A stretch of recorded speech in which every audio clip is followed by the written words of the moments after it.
So it is now 7 o'clock live from Pahrump, Nevada in the Dirt Bike Test Shop. This is Jimmy Lewis, and this Tech Talk Taco Tuesday.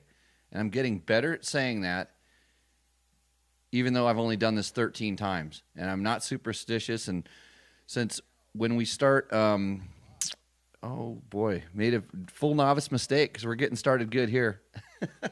So we are... So eventually when we put these up as podcasts, I'm going to do like an introduction show explaining what we do here. And then everything will take a number. So this is actually show number 14, right? Even though it's 13, it's going to be 14 because I'm worried about all you superstitious people because I could be electrocuted during this show. Or like the tequila bottle could fall and, break my toe. So you got to be careful. This week...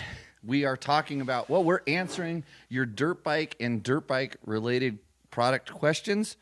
I am a very unbiased and semi-educational source that can help you 9 out of 10 times without referring to a reference manual. Hopefully that's good enough for you. It's worked for me my whole life. In the journalism world, I guess that would make me a professional. So we're going to get started. Got a little bit of news, got a lot of questions, and we got some new people in helping out the show, believe it or not. So I will bring those up as we cross those paths. Had a pretty awesome day out doing navigation training, but on 4 wheels. It's I know you're going to get all upset, but some of us have to do other things every once in a while. Pretty good times. And on that note, if you're riding around Pahrump, Nevada, and you find a cell phone, an Apple iPhone in a white case, charge it up, and you're going to get a phone call, and you may actually get to go out to lunch with Ricky Braybeck. Yeah, I don't know how those things tie together, but we're just saying. So, okay, we're going to dive right into the questions, but I'll let you know we're going to talk about the 2020 Hondas. That information dropped today. And we are going to try to get to suspension. I know we talked a lot about getting to suspension last time, and we completely blew it off, so we might actually tell you how to set your suspension up. I'll at least go into the first step, which is the most important one. And then, like lots of questions, our KTM 350 full test video obviously hit critical mass someplace, and there was a whole bunch of questions and responses on that. There was a lot of them, so I'm going to go back to the YouTube video and answer those probably tomorrow morning when I'm posting this, when I'm waiting for all this video stuff to render. So I'm going to skip off on the KTM questions. We're going to shift it over to some different stuff. And here's our first question. This is coming from Ryan Kuna.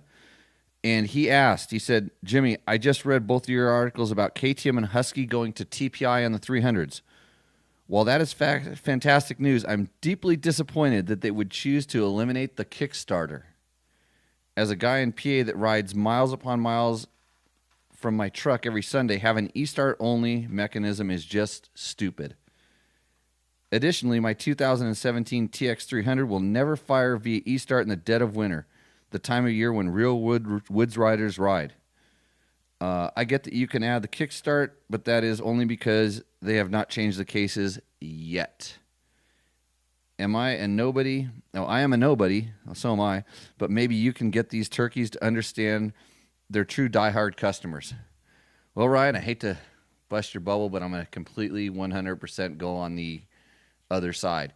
When was the last time that that truck that you drive out to take your bike out there, when was the last time you kick-started or crank-started that sucker?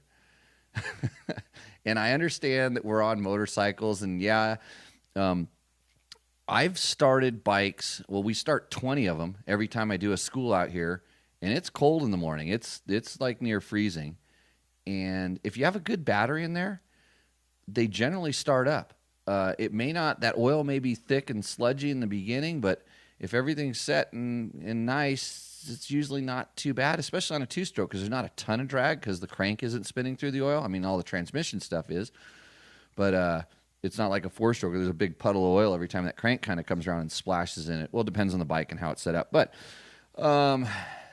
boy, it's an age-old debate, but the boss in the Kickstarter for the Kickstarter is not gone yet. You've got yourself a bike that you can put a Kickstarter in, so you've solved your problem. And those bikes that we're starting up every time for my school are literally 20 years old. So your bike could keep you going for the next 20 years, and by then you won't want to kickstart anything. So problem eliminated. Couple tricks though. Remember the lithium batteries that are in those bikes now.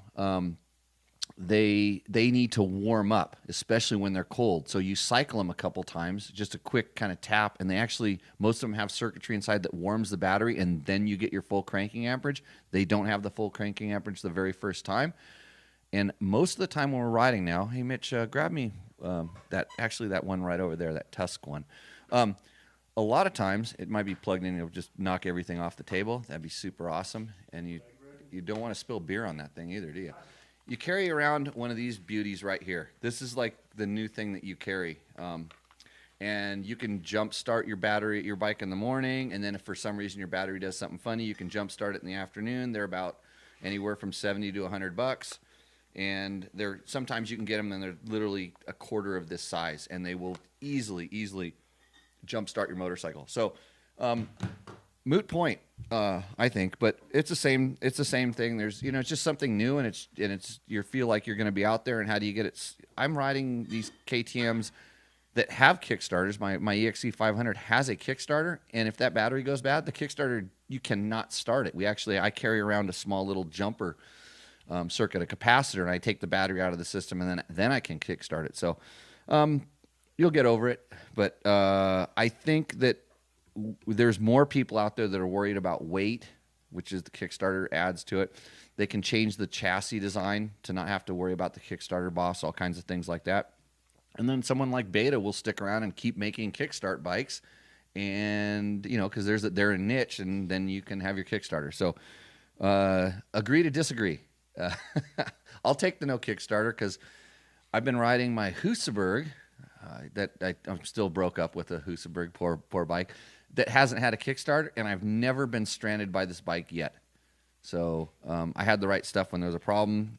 So anyways, that's Ryan. Thanks for the question, and you're gonna have to forgive me on this one. I'm gonna hold up my screen and show you the name of the person that. Let's see if I can get it. Oh, you probably can't see it. It's that. Let's see, name. Where's my run sheet here? Kate's bars. No, it's backwards. Go that way and down and up. Right there. That name right. Oh, it's so backwards. It's like shaving in a mirror. That name. What's that guy's name? It's symbols. I'm not even sure which symbols they are. How far can a tank of oil go? What is the proportion of oil mixed? This is the question I got. I don't know. On what? On how?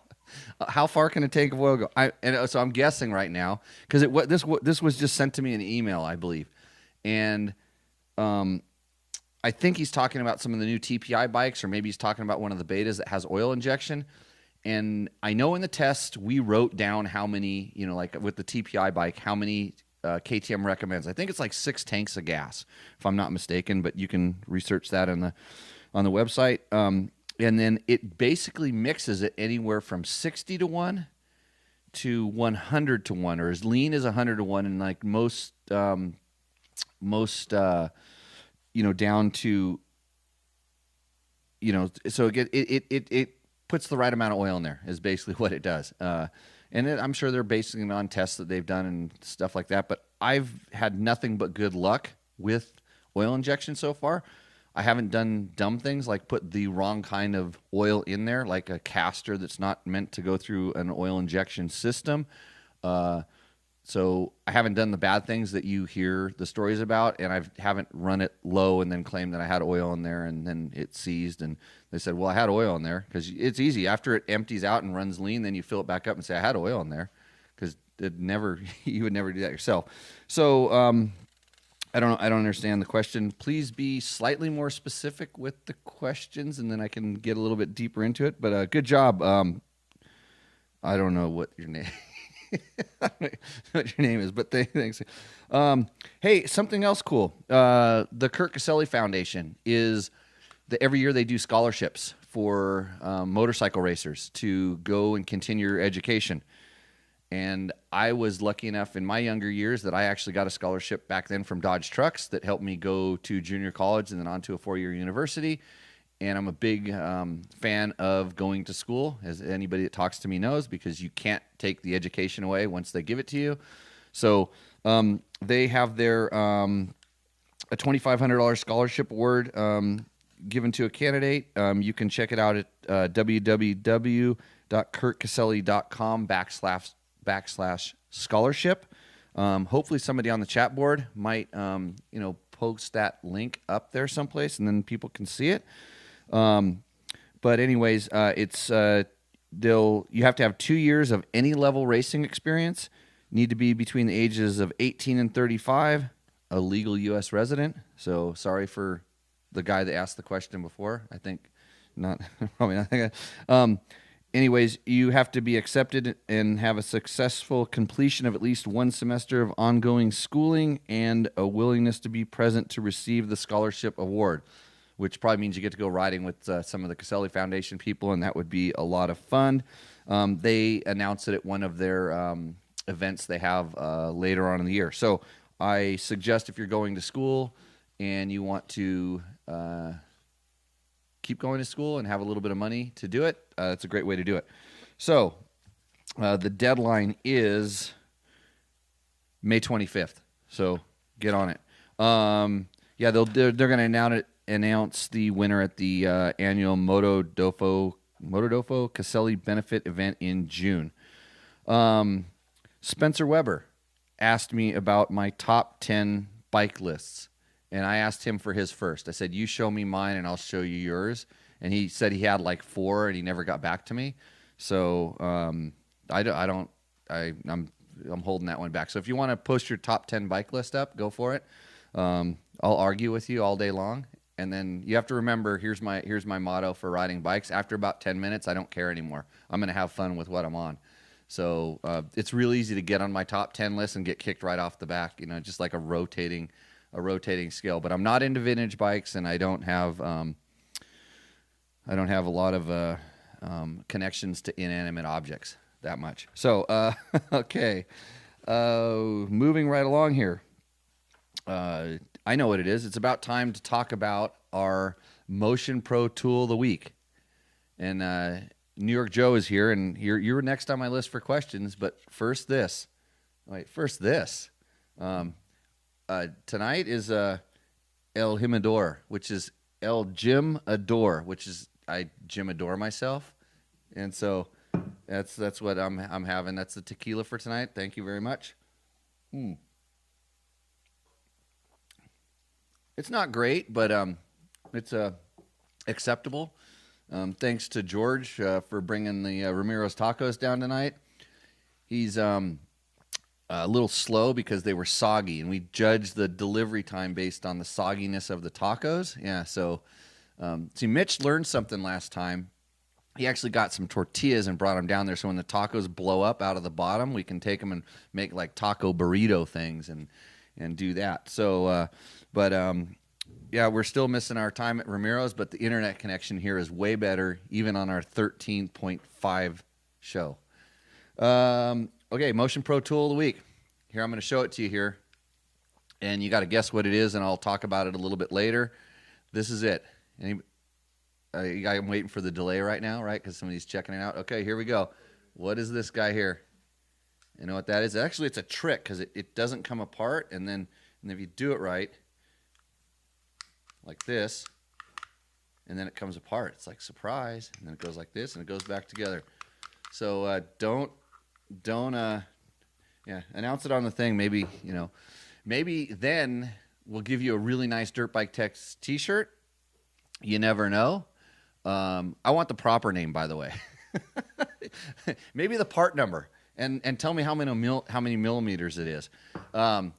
Yeah, these Dirt Bike Test shirts are super awesome. There's a little button on our website that says store. You can go grab them there, and they're superior. to any other T-shirt. Well, Gabe walks in like a rock star. Little late. You know what you're gonna have to do for that, right? Yeah, I'll tell you in a minute. Okay, back to the questions. Joe, New York Joe, is asking. He's talking about his 2019 Honda CRF 450X, and he says, going to a flex bar, being a taller rider, do you have a recommendation or go with what's comfortable? I think that question answers itself. I would go with what's comfortable. And as your riding changes, sometimes your bar position changes and stuff. I'm a big fan of basically, having some adjustability. And the cool thing about the flex bars allows some adjustability in the angle of the bar. Kind of learning what you like in the sweep. And I know that you also own a KTM, and the KTM has a very flat bar. Your CR450X, the bar is maybe a little bit back. And also the CR450X, the bar is actually a little bit tall. So kind of take that into consideration. The guys at Fast Company are experts at knowing which bend angle, all that stuff. And if you call them, they can answer that question. So when you're taller, it depends on how some people are tall, longer legs, longer torso, different things, and it depends on how you ride. Whether you need a taller bar or a shorter bar, because some tall guys have really long arms. So go with what's comfortable. Installed. You said Yokohama, but you meant Yoshimura. Yoshimura pipe with the silencer and a JD tuner. My bike is still pipey. Do you think the tuner can flatten the power band out a bit? Absolutely. So the way to do this is to generally add a little bit of fuel and possibly take out some ignition tuning. So, and it depends on where it's poppy. So if it's the first, the blip of throttle, first quarter, and that's generally where bikes get snappy for most riders, that's either the green light, which is the first one, or the red and blue, which is the quote pump squirt, and that's like the sixth thing you adjust. So make a note of where yours is at now and try, adding some fuel in green and see what it does. And then try adding some fuel in blue and see what it does. And then go back and forth and try it. But I will tell you the Honda is very responsive to the green, the yellow, and the red. So the tuning zones it's very responsive to, not very responsive to the blue red, which is the pump squirt or the accelerator pump jet kind of setting, if we were talking about it in carburetor terms. So that's completely the opposite from my experience with KTM and Huskies. And those are the two bikes that I've tried the JD tuner. Well, I've tried it on a Suzuki, and the Suzuki didn't seem to, it responded to everything. So I would try that. If so, would you mind sharing your settings? I don't have a Yoshimura pipe, so my settings will not work with your pipe because they're all slightly different. But I'm pretty sure, you know what? I think we're going to actually put our final settings up in our next update, and we'll see how they compare. But for the most part, the standard settings that come on that tuner are pretty good. I deviate a little bit because I think their tuner, when they say open pipe, is more for like a true open pipe, more like your Yosh pipe is. But if you put the spark arresters in, I think it still flows a little bit more than the FMF one. So everything's different. And then it's personalization. That's why they allow you to tune it. And let's see. For an intermediate rider, would an ECU change be warranted? I don't know where you can get it ECU for this bike. Currently, I'm trying to get one from Vortex right now so I can test it. I think for any rider, ECU change can be warranted if you know what you want. Like, what's wrong with the one that's in there? And that's what I always ask. What's the one in there doing that makes you want to change it? Like, what specifically is it? Because maybe you don't necessarily need to change the ECU, because with a different ECU, then you can also change ignition maps. But right now, I think you can kill that bike with fuel. I can kill mine with just fuel, and then the other thing is, if it's too snappy, you could also put the airbox cover back on. that'll really tone it down. And if you want something in between, modify your airbox cover. Like make it a little bit bigger and a little bit bigger until you kind of get to that point that you want, or find better inserts for the exhaust to kind of cork the exhaust up a little bit. I don't know if that's the best method, because then you're starting to add a little bit of heat, but it's all tuning, and hopefully that helps. Recently ran a 1551 and 49 drive and thought the bike performed well. Would you recommend testing any changes with the front sprocket? What's stock? I don't. There's a sprocket right over there that didn't fit, but it's the right tooth count. Can you count that tooth? That's what's awesome about being here in the shop. I can answer questions based on stuff we have laying around on all the tables that are piled up with way too much junk. So I think it's 14. Does it say 14? I'm pretty sure stock is 14. It usually is. Mitch is counting desperately. 14. Yeah, so gearing it up for 15. If you're going to go really fast, I like to go slow, so I wouldn't go 15. I wouldn't go 13, because I don't want to ride that bike any slower, because that's not what it's designed for. It's designed for going fast. So I think it goes plenty fast with the 14. I think we're at 1450. I think we dropped one in the rear is our kind of current setting. We're running that Sunstar sprocket and testing out the durability of that. See how that goes. So, Joe, hopefully I answered your questions. Let's see. I saw a question pop up across the thing. Okay, hey, everybody in the chat room, I just want you to know that Jenny Henriksen might be a dude. It's just kind of throwing that out there. You know how you're talking to somebody on the internet and it seems like a nice young girl. It's a 58-year-old man. Okay, just warning there. Don't know why I said that.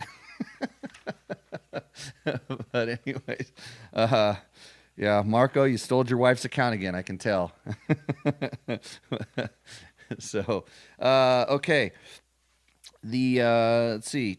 Here is a question I got. I don't know if I answered this one. I'm going to talk about the 2020 Hondas before I get into KTM's here. So this morning, Honda released their 2020 information for all of their basic dirt bikes, the Rs, RXs, XL, and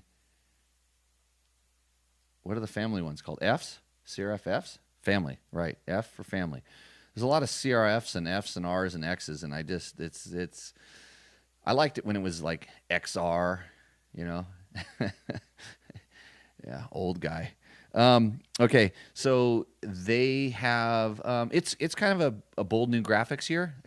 Last year they came out with 1 million new motorcycles, and so this year they're kind of just fine tuning and updating a lot of stuff. So the X and L are 450 are largely unchanged. It's a graphic change. They actually introduced traction control.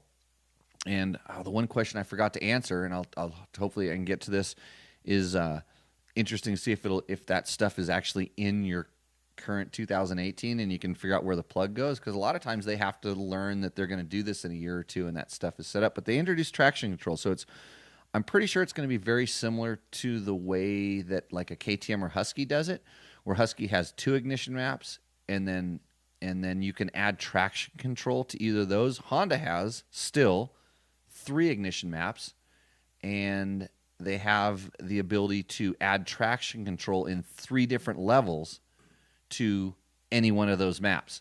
So now you have 2 buttons to play with.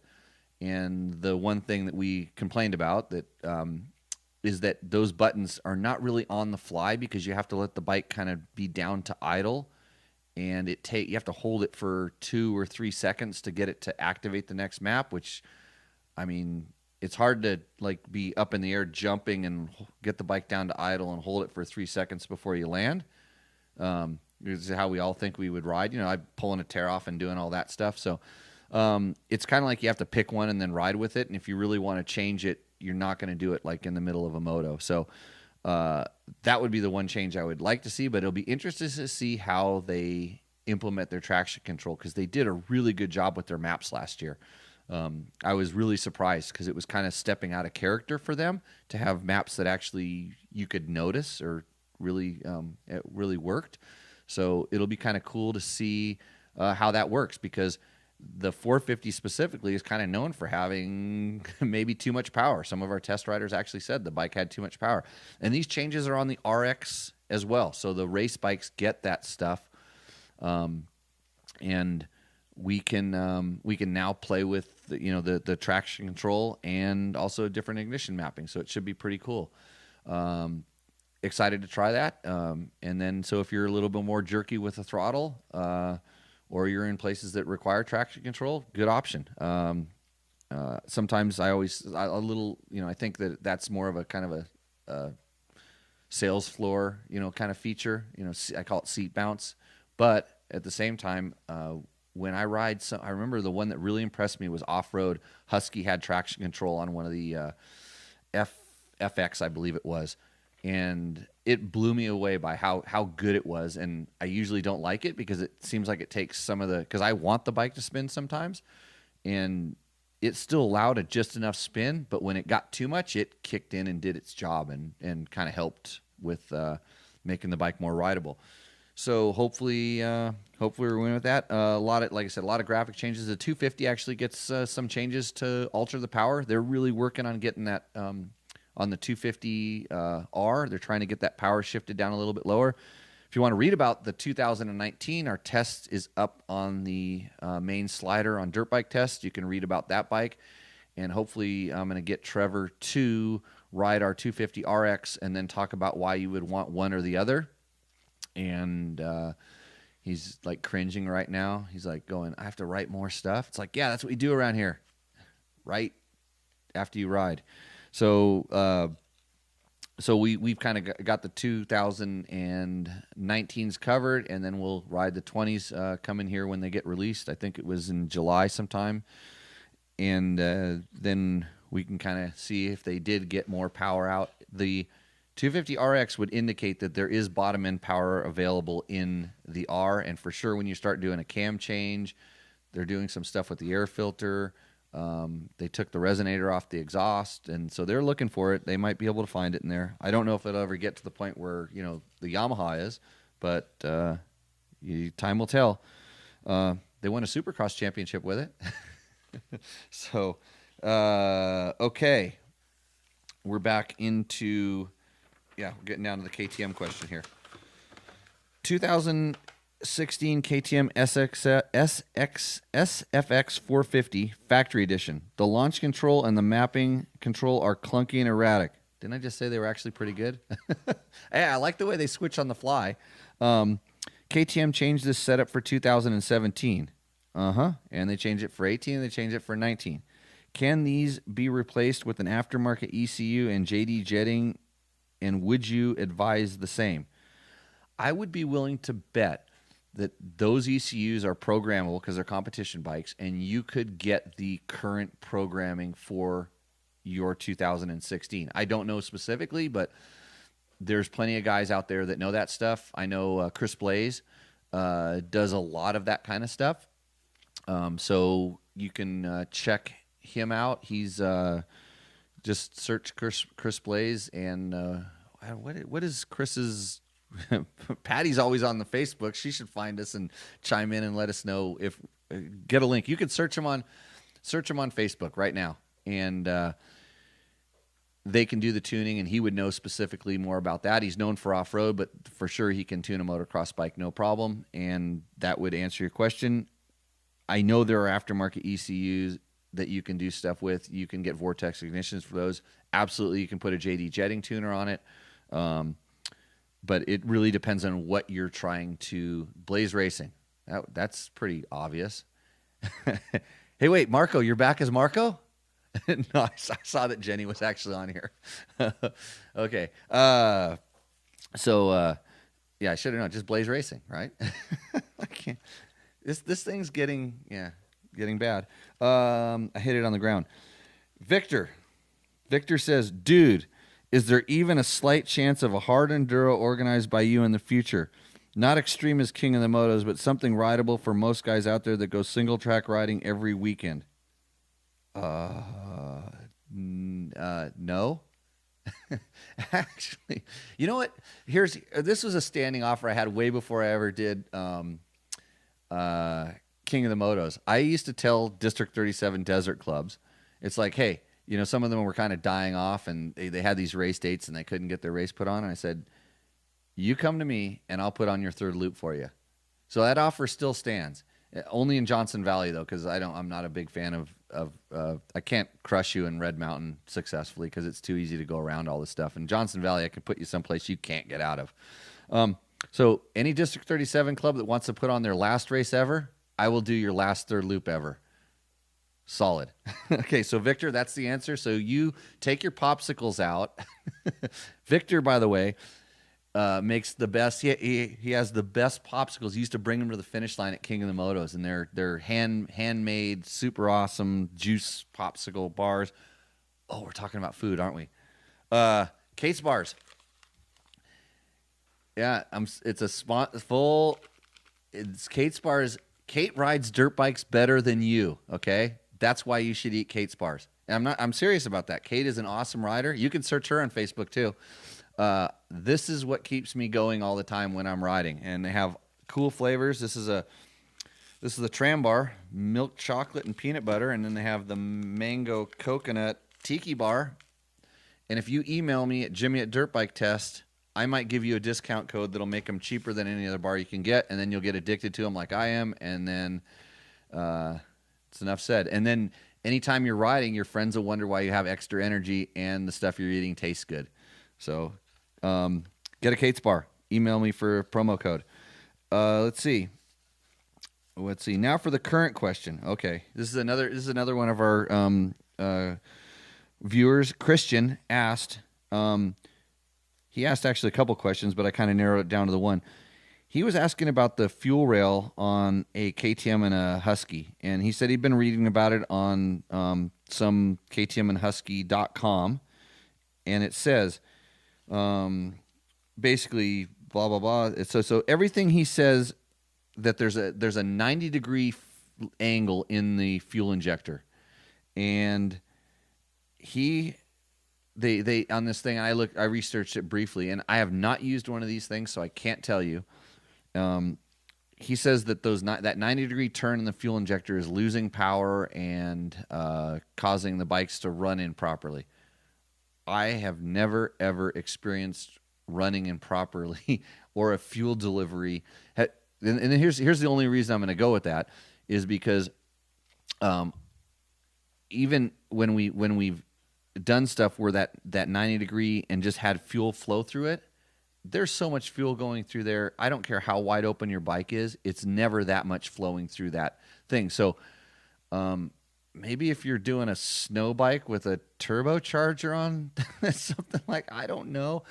I don't have a problem with power on my KTM 500 ever. And really, you think about how much flow something like that, I mean, yeah, sure, sharp bends can change. Get an engineer in here. I don't think I'd have to actually test it back to back to see if it actually made a difference. But because I mean, there's a 90-degree coming right out of the tank, isn't there? Most.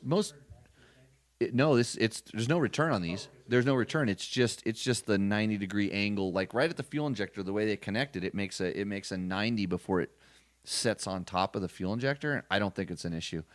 I mean, maybe if you're a top fuel dragster and you're trying to dump nitromethane inside of it, something like that could be an issue. But I would have to try it to actually give you a real. My magic wand is going to spill my beer off the table. This one right here. This one isn't even open yet. I'm saving this one. Yeah, I gotta have a little more of this. Let's see. So, anyways, if it was true, why would KTM have not fixed this by now? Because it's not a problem. And not a problem for 99.9% of us, or something. Yeah, look at just. I don't think it's really that much of an issue. yeah, fuel flow. I mean, if there's an issue in there, it's the fuel injector getting plugged or clogged before any of that thing would really make that much of an issue. Have you seen the filter that they squeeze the fuel through? The little tiny, that little cone filter? That's way more of a restriction than that 90-degree angle. So I'm sure he tells you to take that out too and run a big giant one as well. But I didn't do a ton of research on it because I didn't think it was a much of a problem. So hopefully that answers your question, Christian. Thanks for chiming in. I am going to look at my questions on the board. Here we go. Wow. A lot of people up here. Yeah, Garrett, I can't wait for my oil injected Beta 200 either. I gotta check in and see. See, Patty was on the thing. Patty should have answered the Blaze Racing question. But anyways, yeah, if you need engine work done on a KTM 4-stroke, actually Hondas too, because Chris was there as well. Man, he is the guy. Honest, knows what he's talking about. Fair, doesn't. And I do most of my work on my own stuff. And when I have a problem, something strange or whatever, I call Chris, and then he'll tell me whether it's strange or I'm an idiot.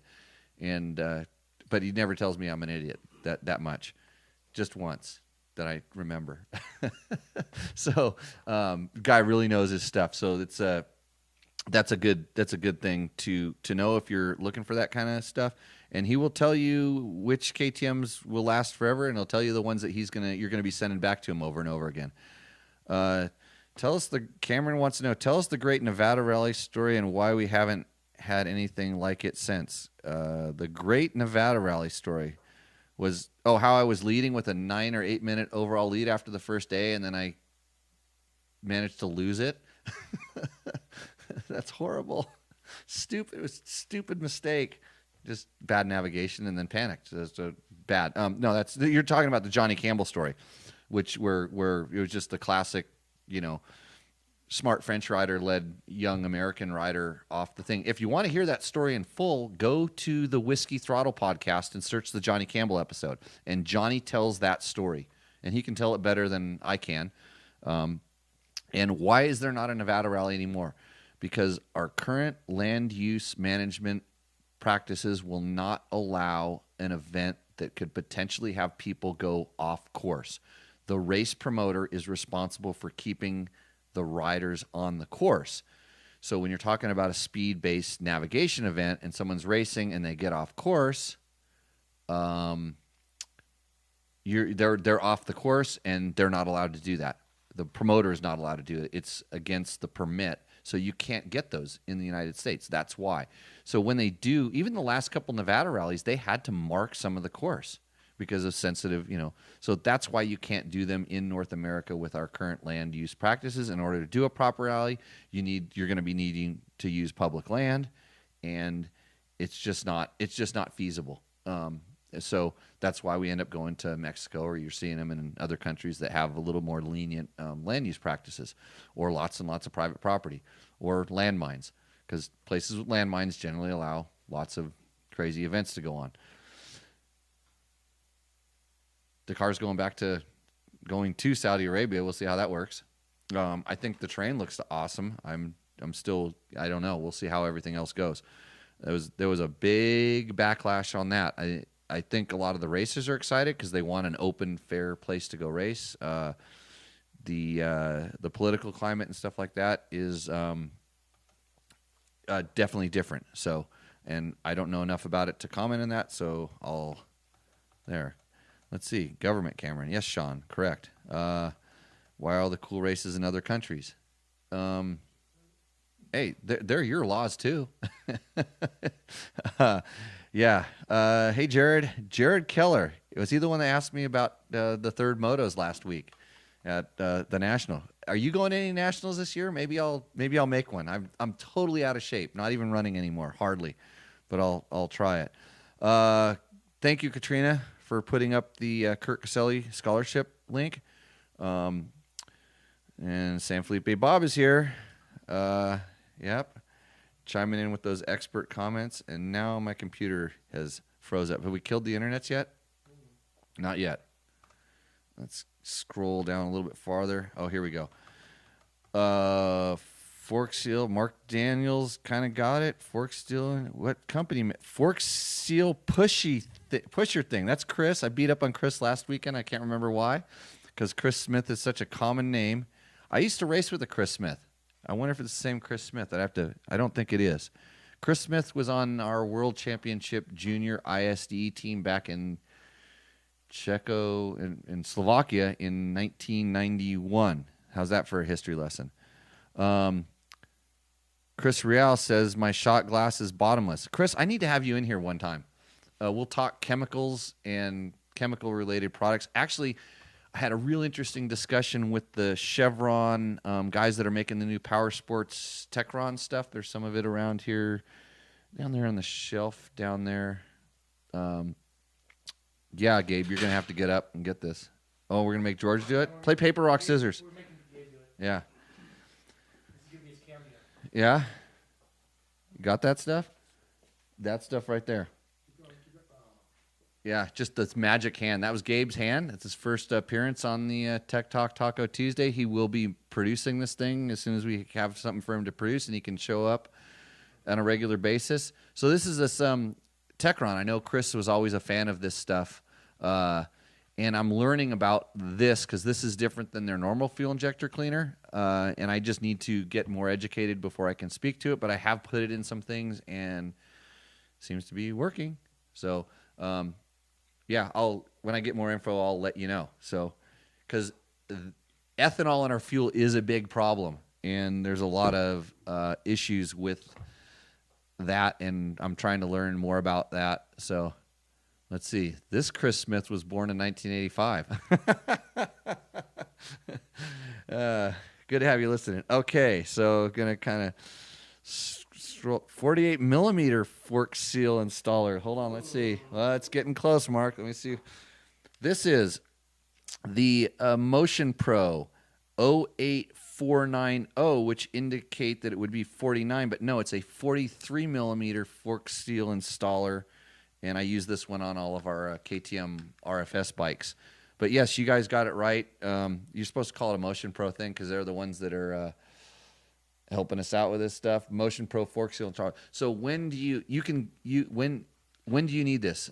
It's to drive your seal. It's basically a slide hammer that doesn't do damage to your fork seal. And from a guy who used to do it with like a hammer, with two screwdrivers kind of hangled in there and trying to hold it, and usually have someone else tap on the thing and scratch your fork legs and blow the seals out the brand new seals you just paid, $40 for the set. After you waste two fork seals, you paid for that little tool right there. And if you do them every once in a while, it's probably worth it to have. Or if you're a shop, get the good stuff. And that's what makes Motion Pro tools so good. They are good. Yes, you can buy knockoff ones. And here's my take on knockoffs. This is why you got to be careful of knockoff anything.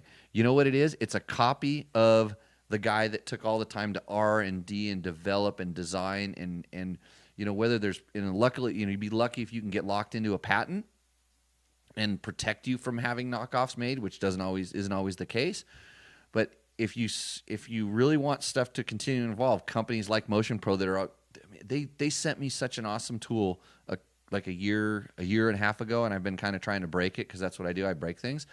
And it hasn't broken, but it's super expensive. It's this trick little, like we have that thing on the MP tool. But companies like Motion Pro are constantly evolving and designing and kind of pushing forward, making better stuff. And if they go away, there's nothing to knock off.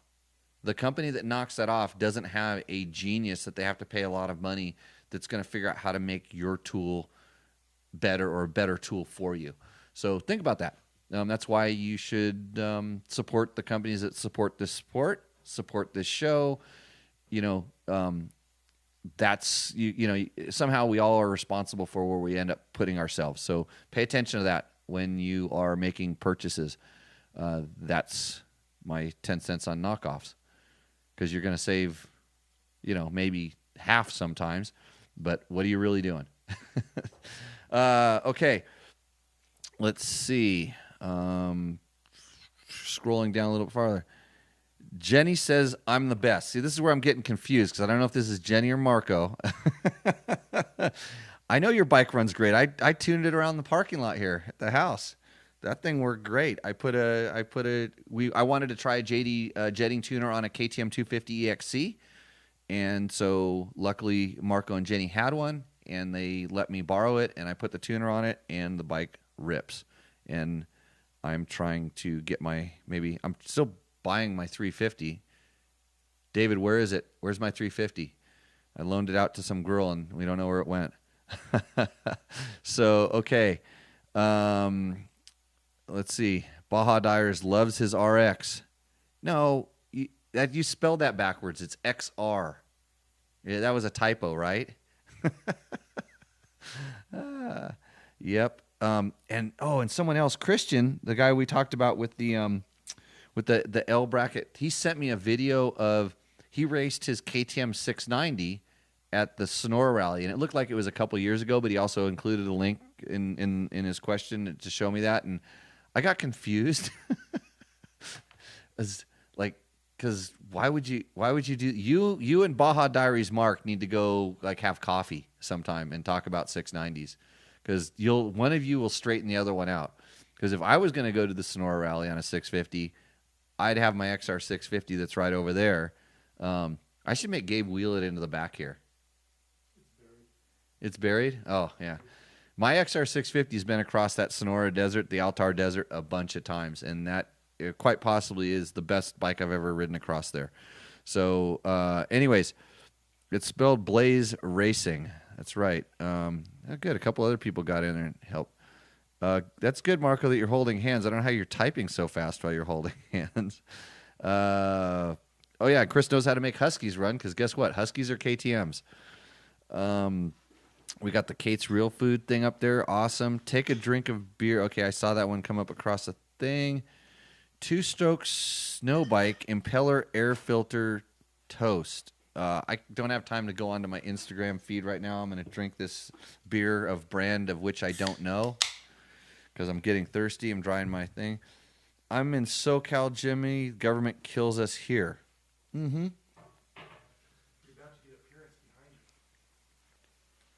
Oh, an XR 650 might roll into the back of the screen with a big giant tank.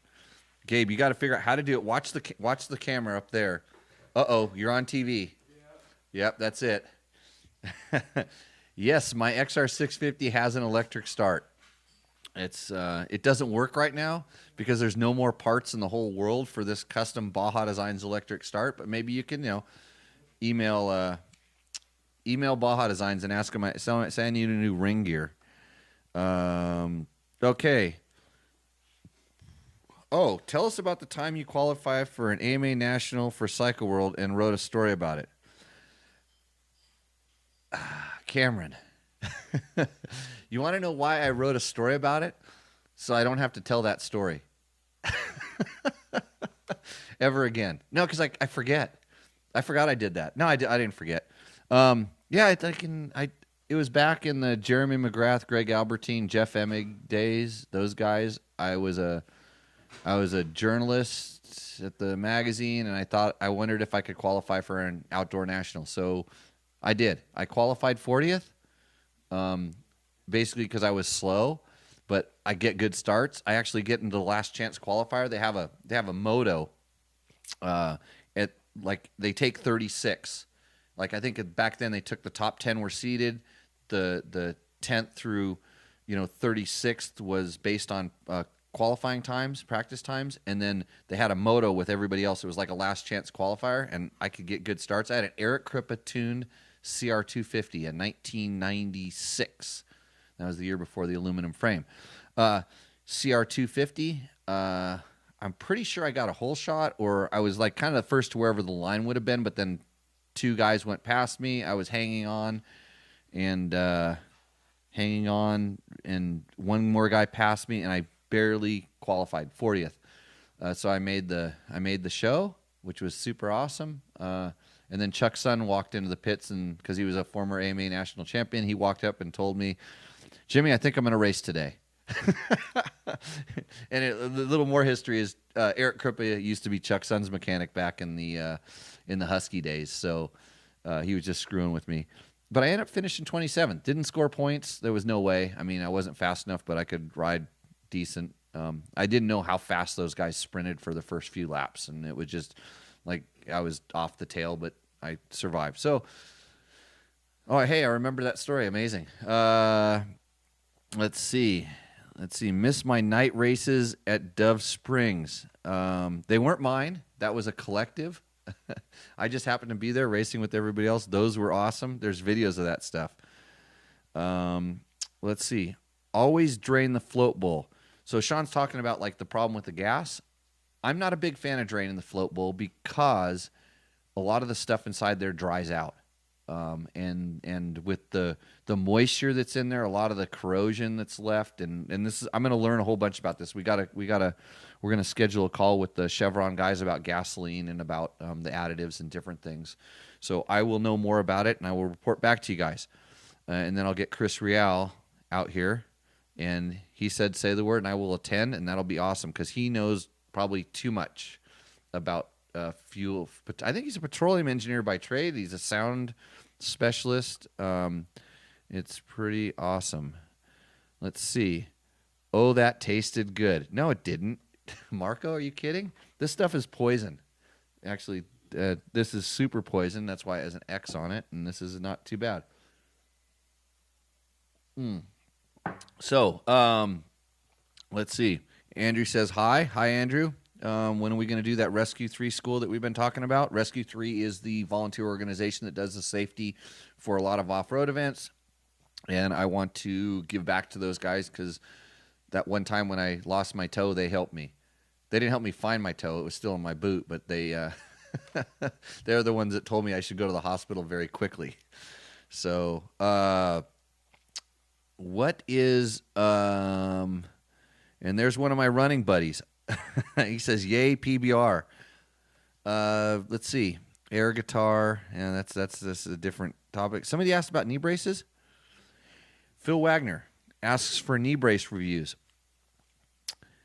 Man, we did one back at Dirt Rider that was actually pretty good. And the interesting thing was I had a couple doctors, some that were motorcycle enthusiasts and some that were absolutely not. They were just knee specialists. Look at some of the braces, and it was really interesting what they said about the knee braces and how they were perceived and stuff. So they, but I haven't done one for a while. I actually, believe it or not, I've been wearing quite a bit of knee pads. I got my knees pretty strong again, which is super good for me.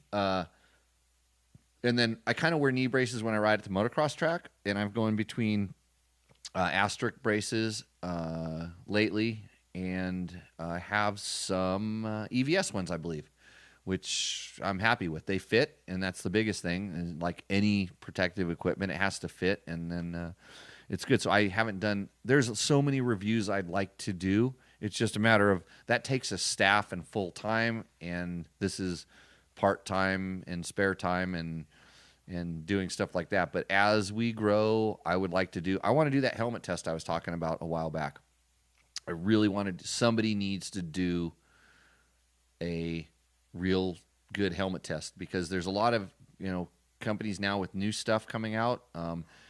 And I would like to see how that technology really performs in some sort of a kind of a standardized test, but one that shows what these helmets are actually doing, and one that the helmet a standard or a test that the helmet can't be built to, because you can't tell me how you're going to crash. And that's really, you have to kind of do a lot of different stuff to see how that works. So knee brace test would be another good one, although it'd be hard to find, a way to really, quote, test those things. But when we use these products, we use stuff like you would in everyday, walks of life, riding, testing stuff out. So when we're doing this evaluation, we don't just get the product, read the press release, wear it at the intro, if there's an intro, and come back and say, hey, this is great. I went to the Alpine Stars helmet intro probably about a year ago, and I'm almost I know the helmet pretty well, and I'm almost waiting to actually crash with it to kind of give my final decision. It's a good helmet. It's a light helmet. I think it's nice, but I, quote, haven't tested it. I did actually at the intro. I kind of put my head down on the ground, and it did its job. But any helmet would have done that particular job.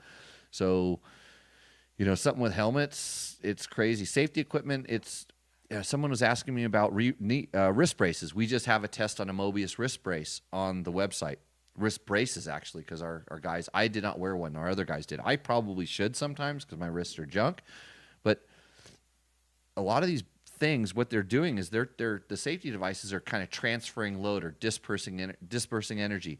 The Climb, they have an impact suit, aggressor suit. The name eludes me right now. That has some interesting foam that hardens. It's soft, but it hardens up as you hit it. It's not the D3O stuff. It's different. And there's so much cool stuff coming out there. I'm sure this all stuff is gonna evolve and get better. But how do you properly test it? It's difficult, but we'll try, do our best. Moving right along, saw some other stuff kind of post up here. Cameron's been putting marine grade stable in my gas tanks and run the bike for a few minutes to let it get in the carburetor ejector. What do I think about that? George, what were we using? We were using Seafoam. Startron. So we've been trying all this different stuff. And a few years ago, I actually did a test, and this is one of the things I want to talk to the Chevron guys about, where I was hanging pilot jets inside of glass containers, and then so just like the pilot jet would hang inside the carburetor, and then sealing it up and kind of letting them sit over time to see what would happen, which ones would plug, and a bunch of different things like that. So I want to kind of develop some sort of a little test for that. So it's like a not super scientific, but a good way to try to see what these fuel stabilizers do. But the enemy right now is ethanol. And one of my other techniques, especially with the 4-strokes, and everybody goes, you can't put 2-stroke oil on 4-strokes. Yes, you can. But anyways, my last tank of fuel before I stored my bike, I would mix my bike at 40 to 1, 50 to 1, and run that last bit of fuel through there with the oil in there, because my 2-strokes were not plugging pilot jets. It may have been because the pilot jets were a little bit bigger sometimes, but sometimes that oil would go in there and kind of coat the brass and kind of help it and make it so it was harder for stuff. We noticed that would help. The downfall with that is the 2-stroke oil, when it sits in a carburetor that isn't used every so often, will also gum up and varnish down at the bottom, and so you get this thicker stuff that's just as bad in some aspects. So, but it did work to a certain point. If you're not riding it as much, it helped, because ethanol attracts water. It's like it attracts water 100 times more than fuel without ethanol. Is kind of the rough information I was given. So hopefully, I don't know. We'll that's something we're working on. Let's see. Did I ever see the video of a guy getting his head run over by the semi? No, I don't want to see that. Mostly talking about fuel injected bikes. Yeah. So actually, Chris will step in and answer most of those questions, because he's the scientist and I trust him. Let's see. Chris, adding a bit of wetting agent helps on several levels. Yep. Neck brace. Oh, don't get me started on the neck brace. So another piece of protective equipment. I don't wear them. I have not been convinced of their effectiveness. I know what they're originally designed to prevent. I know that they've evolved quite a bit since I've tried them and used them. My riding style, which is, we'll call it low boy, like this, does not help when I'm wearing it lifts my helmet off my head and moves my goggles around and makes me unsafe, so I don't wear them. That's a personal choice, and like all safety equipment, personal choice.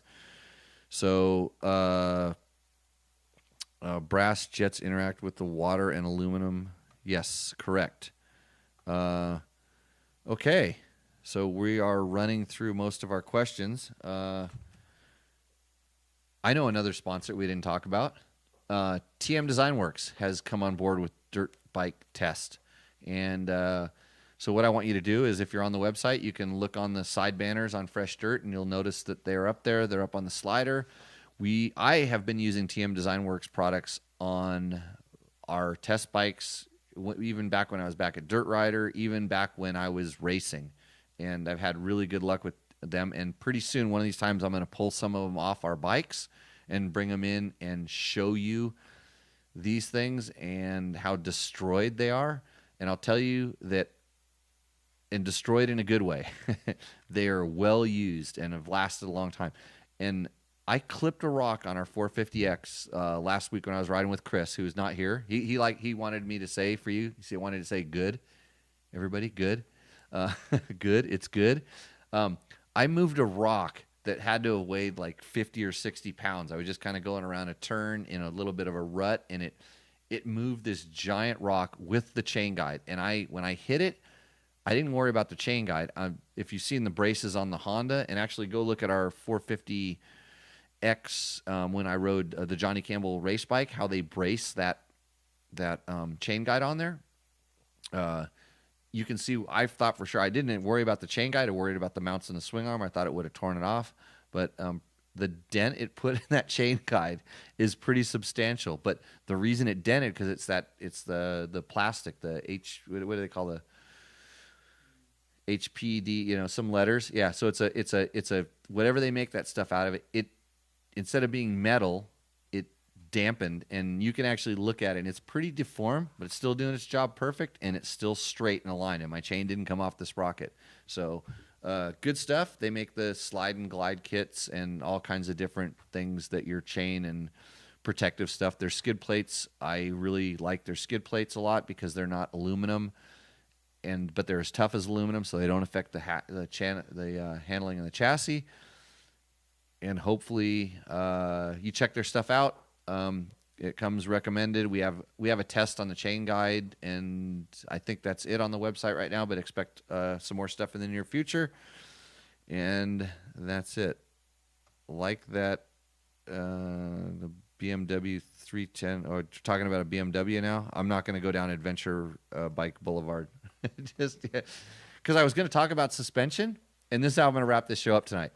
So we want to talk about suspension. We're going to kind of go over the steps to things to do your bike. I like to offer a tech tip to everybody, and this may take more than the negative 1 minute that we have already gone over, but set your ride height on your motorcycle. It's called setting the sag. There's 800 videos on how to do this on the internet. All of them probably tell you to do it a little bit different. I'm sure the one that this guy did is better than the one that guy did. Everybody will tell you about it. But here is the thing about setting your ride height. The manufacturer has a recommended ride height, and that is just a number that hopefully you're in the right position when you're setting it, because if you move back on your seat or however you're setting it, it's going to change, and you move forward and it's going to change. So when you take that setting, take it the same every time, and then you have a number. And in the beginning, set it to where they say to set it, because that's a good baseline. That's a great place to start. Then what you do is you adjust the ride height to make your bike work the way you want it to. So if you add more spring, tighten the spring up, it's going to raise the rear up and put more weight on the front. Or if you loosen the spring up, it's changing the attitude of the bike the entire time you're on the motorcycle. So it works all the time, how it changes. Use that as the baseline. If you want to change the way it works, and we're not going into the clickers, all the other stuff, that's just the setting. Get it where it's good. Don't be afraid to change it. Try a little bit this way. Try a little bit that way. More and less. See where you're like it at. Then take the measurement exactly the same as you did the first time, and now your bike's working good. It may be the same as stock. It may be different. That is your ride height. Every time you take your ride height, now you have your number. But make sure you're on the same position of the bike. You take the setting, you take the measurement the same. That's the trick to doing your ride height. It doesn't have to, just because Honda says it needs to be 103 or 105, or Dirt Bike Test says it should be 107. It depends on you. When I do my ride height on any bike, I do it exactly the same, and I'm particular about it. I don't want anybody balancing the bike for me, because I'm going to balance the bike. And I index myself off of my calves the way I sit on the bike, and because it puts me in the exact same spot on every bike, and then I'm taking it the same. And so when and generally their number is pretty close for me. You know, it's a good setting. But if I start realizing, hey, I want a little more weight on the front wheel, I want a little more spring preload, so instead of being 107, I might be 105 or 103. And I've had people that manufacture tools to measure this stuff tell me I don't know what I'm doing because I don't take the measurement right, or I'm not on the right part of the bike, or, you know, my angle. It's just a measurement. As long as you do the measurement consistently, you're going to end up with results that will help you set your bike up better. That's why it's adjustable, so you can do this kind of stuff. It's amazing how much effect that has on everything, how your forks work, how bump compliant your bike is, all kinds of stuff. So that's my tech tip. That's my suspension talk. We'll go into some other things next week. I'll put it on the front of the list. Feel free to ask more questions on both the Facebook post the chat room that's going on now, on the YouTube video when I put it up there tomorrow. Where else can we do stuff? San Felipe Bob says he's going to host a watching party because he wants to watch this whole video again to see what I was drinking. Yeah, because he's driving home, so he can't have a suds with me right now. So good times, everybody. I will maybe come back in here and answer a couple of the questions a little bit later when I shut this thing down. But we're growing. This is cool. We survived our 13th show. I didn't get struck by lightning. Gabe didn't shoot me. Yeah, you don't have any guns, do you, Gabe? Yeah, he says yeah. Okay, good. Yeah. No bullets. He's got guns but no bullets. Yeah, we're in Nevada. It's all cool around here. So right on. I will hopefully, or maybe not, I don't know, see you out on the trail, but for sure next Tuesday. Bye.